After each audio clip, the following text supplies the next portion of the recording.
खबर बागमारा की है, जहां बीसीसीएल के डुमरा सामुदायिक भवन में आयोजित लोक सुनवाई के दौरान ग्रामीणों ने जमकर विरोध प्रदर्शन किया। दरअसल बीसीसीएल एरिया 1 क्षेत्र के अंतर्गत मधुबन इलाके में एमडीओ के तहत आउटसोर्सिंग के माध्यम से कोयला उत्पादन परियोजना शुरू करने की योजना है।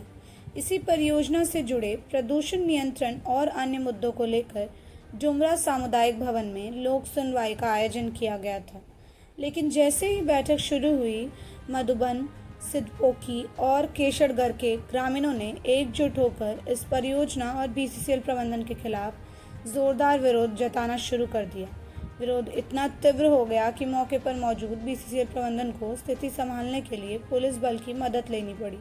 स्थिति की गंभीरता को देखते हुए कई थानों की पुलिस को कार्यक्रम स्थल पर तैनात किया गया। बावजूद इसके ग्रामीण अपने विरोध पर अडिग रहे और एक स्वर में कहा कि वे बीसीसीएल प्रबंधन की किसी भी बात को स्वीकार नहीं करेंगे। ग्रामीणों का कहना था कि बीसीसीएल की कथनी और करनी में काफ़ी अंतर है। उनका आरोप है कि प्रबंधन जो कहता है वह करता नहीं और जो नहीं कहता वही कर देता है।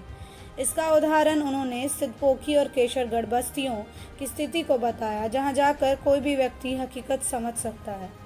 ग्रामीणों ने साफ शब्दों में कहा कि वे अपनी ज़मीन बीसीसीएल को देने को तैयार हैं, लेकिन किसी भी प्राइवेट कंपनी या आउटसोर्सिंग एजेंसी को ज़मीन नहीं देंगे। इस प्रस्तावित योजना के तहत करीब 393.77 हेक्टेयर भूमि पर प्रतिवर्ष 1.5 मिलियन टन कोयला उत्पादन की योजना है, जो लगभग 67 वर्षों तक संचालित होगी।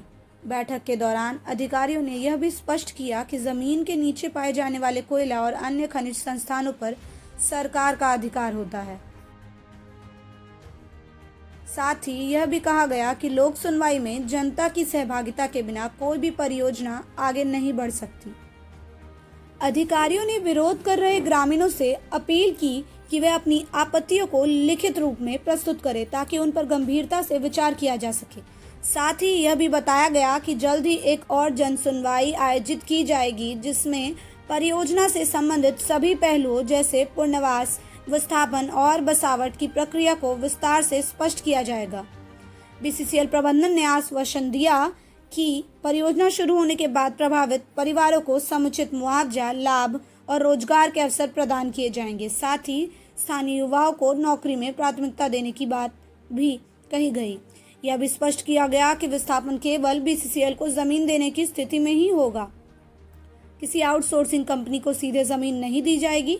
बीसीसीएल के साथ समझौता होने के बाद ही जमीन हस्तांतरण और रोजगार की प्रक्रिया शुरू की जाएगी।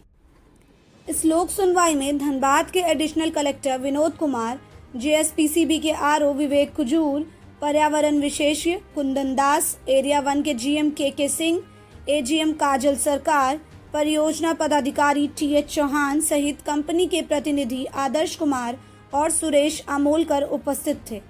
इन सभी अधिकारियों ने परियोजना की रूपरेखा प्रस्तुत करते हुए इसे राष्ट्र हित में महत्वपूर्ण बताया और स्थानीय लोगों से सहयोग की अपील की। अधिकारियों ने यह भी कहा कि विरोध करना लोकतांत्रिक अधिकार है, लेकिन इसे नियमों के तहत और शांतिपूर्ण तरीके से किया जाना चाहिए, ताकि सभी समस्याओं का समाधान संभव हो सके। और आज का जो ये जन सुनवाई का कार्यक्रम था, उसका हम लोग घोर निंदा करते हैं, क्योंकि ये धोखा है। उसके बाद भी देखिए, प्रभावित 7 मौजा हमारा गांव हो रहा है। 7 मौजा का जमीन ये लेने का साजिश है। और 7 मौजा में हम लोग का कहना था, ये 7 मौजा में कोई भी मौजा में आप ये बैठक को रखिए। हम लोग जानते हैं आज कितना परेशानी से यहाँ पर आए हैं, जानबूझकर किया प्रबंधन, ये इतना दूर आने नहीं सकेगा। लेकिन फिर भी आज हम लोग कितना पैसा खर्चा करके करके आज आए, लेकिन हम लोग का संतोषजनक नहीं हुआ है। हम लोग चाहते हैं कि इसका फिर हो गाँव में इस विषय पर बात किया जाए। अब प्रदूषण के बात बोल रहे हैं, प्रदूषण तो आज हम लोग झेल रहे हैं। हम लोग तो दिए सीओ साहब का, एसी साहब को दिए, जब हम लोग प्रदूषण को ब्लॉक 2 में दिए हैं, कम से कम 3-4 महीना पहले कोई कार्रवाई नहीं किया है। वही वाला बात हम लोग बोले, ये कंपनी का जो कथनी और करनी में भारी अंतर है। ये सिर्फ अपना हित के लिए आए हैं, अपना हित साधेंगे, चल जाएंगे, ऊपर खापड़ कर करके हम लोग को तमाम उजाड़ पुजार के चल जाएंगे। जन सुनवाई से हमको नहीं लगता है कि हम लोग को कोई फायदा होगा। जन सुनवाई से हम लोग को नहीं लगता कि हम लोग को कोई फायदा होगा। जानते हैं इसलिए जो हम प्रभावित हैं, और यहाँ पर पुटकी का आदमी, तो धर्माबाद का आदमी, दूसरा पंचायत का आदमी को ला करके ही अपना वोटिंग करवाने का साजिश था। इसीलिए हम लोग इस चीज को विरोध करते हैं जो हम लोग के बीच में आइए, और जो बात हम लोग रखते हैं जो प्रभावित है उनका बात सुनना चाहिए, न कि दलाल जो लाया है कंपनी जो जना उठा के लाइए। ये देखिए आप लोग बड़का गाँव वाला जानते हुए बड़का गाँव का कांड यहाँ पर किया है। बड़का गाँव में जैसे अदर पंचायत का अदर जगह का उठा के कंपनी ले आया था और अपना प्रदूषण वाला लाइसेंस बनवाने के लिए वो आडम्बर कर रहा था, जहाँ की जंगार झंझट हुआ। इसलिए उसका भी हम लोग नाराबाजी किए हैं, गेट में किए हैं, प्रदर्शन किए हैं, कान में चेताए जो हम इस चीज को विरोध करते हैं, हमारा गांव में होना चाहिए। इतना तमाम हम लोग करने के बाद एसी साहब बोले हैं, देखते हैं क्या करते हैं। लोगों का खुशी और नाखुशी तो जहाँ भी कोई प्रोजेक्ट चलेगा वहाँ दो पक्ष के लोग रहेंगे ही, ये अमूमन सभी जगह ऐसा होता है। और विरोध प्रदर्शन होना एक शुभ संकेत है कि लोग इसके बारे में जानते हैं, क्योंकि जब जानेंगे तभी इसके पक्ष में भी बोलेंगे और विरोध में भी बोलेंगे। तो हम लोगों ने थ्रू आउट जितनी भी मीटिंग की कार्रवाई हुई सभी को बहुत शिद्दत के साथ सुना, हर एक बिंदुओं को हम लोगों ने नोट भी किया, और नोट करने के बाद उनका जो प्रत्युत्तर होना चाहिए था वो BCCL की ओर से आया। जो सुझाव उन लोगों के द्वारा दिए गए थे उस पर मेरा जो कमेंट होता है उसको भी हमने बताया, और कुछ देर के लिए लोगों में ऊहापोह की स्थिति थी, लेकिन बाद में लोगों को जब समझ में आ गई कि ये जो लोक जन सुनवाई है किस पर्पस के लिए है और इसमें हम लोगों को क्या करना चाहिए, लोगों ने बड़े बढ़ चढ़ के इसमें भाग भी लिया और काफ़ी अच्छा रिस्पॉन्स मिला उन लोगों का। और इसको कहीं से भी असफल नहीं, बिल्कुल 100% सफल बताया जाए। उद्देश्य क्या है, एक बड़ा प्रोजेक्ट है जिसमें 7 गाँव के लोग शामिल हैं। ऐसी स्थिति में यह एक होता है कि सबसे पहले जब कोई प्रोजेक्ट शुरू होता है तो उसमें पर्यावरण का क्लियरेंस लेना होता है। तो पर्यावरण के क्लियरेंस के लिए ये जन सुनवाई थी कि जब कोई प्रोजेक्ट आएगा उससे पर्यावरण पे क्या उसका इफेक्ट पड़ेगा, और सरकार जो इस प्रोजेक्ट को ला रही है वो इसके रिमेडी के लिए वहाँ के लोगों को किस तरह से मैनेज करेगी कि प्रदूषण का उन पर दुष्प्रभाव ना पड़े।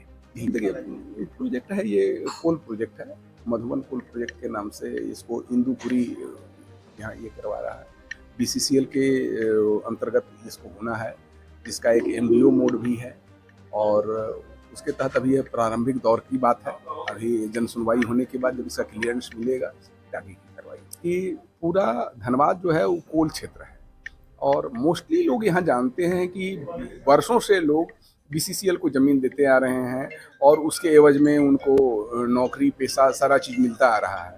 तो इसी सब सिलसिले में उन लोगों का था कि आज के डेट में चूँकि MDO इसमें इन्वॉल्व हो गया है तो शायद रोजगार हमको पहले की तरह ना मिले, इसी बात के लिए लोग आशंकित थे। तो हमने भी इस बात को, आउटसोर्सिंग कंपनी को कोई भी ज़मीन नहीं देना चाहता, ये यहाँ नहीं हर जगह की यही बात है। तो कहीं ना कहीं इसका ओनस जो है BCCL पे है कि अपना वो लीड करे कि किस रूप से वो MDO के साथ अपना तारतम्य बनाएगा, ताकि जो स्थानीय पीपुल हैं वो अपने को उसमें एडजस्ट करते हुए पाएंगे।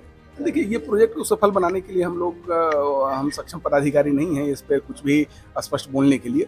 आज हम जिस पर्पस के लिए आए उसकी यही बात थी जो हमने आपको बताई।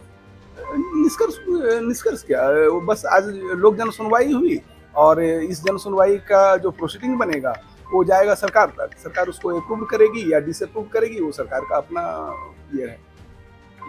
हाँ, मैंने बोला है कि अगर किन्हीं को कुछ जरूरत है तो जैसे अभी लिखित में दे देते तो उसको हम लोग अपने प्रोसीडिंग का पार्ट बनाएंगे, अदरवाइज फिर नहीं बन पाएगा। क्योंकि जन सुनवाई का मतलब ये नहीं होता है कि आप लिखित में दीजिए, जो आप बोल रहे हैं उसको हम नोट कर रहे हैं और उसको प्रोसीडिंग में ला रहे हैं।